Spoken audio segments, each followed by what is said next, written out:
you know, everyone's got their opinion about bulk, just front loading and just doing all the episodes at once and then doing episodic releases. I thought about this the other day. What's your opinion on it? It's bullshit.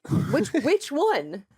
I don't know. The whole like episodic releases in video games was such a flash in the pan. It worked really, really well for the Walking Dead video game. And then they tried it with a bunch of other franchises, and it doesn't work. Oh, and you mean, I can't think that for video games? For video games, yeah. And I can't feel like it didn't fall flat on its face for a lot of those projects. Resident Evil Revelations 2, great game, but I think completely marred by being released in episodic structure. Here's the thing. I think this also goes into my like ADD. There's plenty of games that I've looked into that have episodic releases, but I'm like, I am not gonna remember to check my Steam, to do whatever, to download the next episode the day it drops. For video games, different.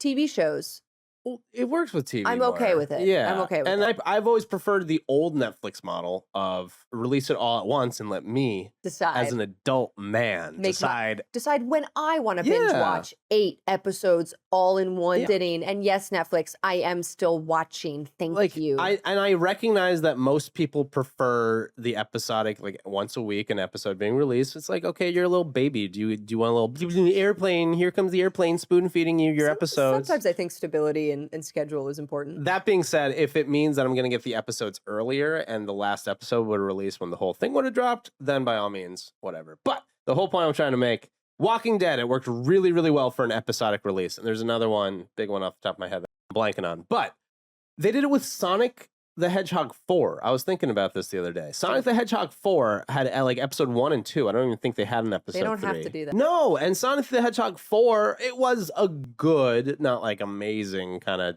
retro Sonic title, but it was good. And I think it would have sold gangbusters if they marketed it as like Sonic the Hedgehog 4.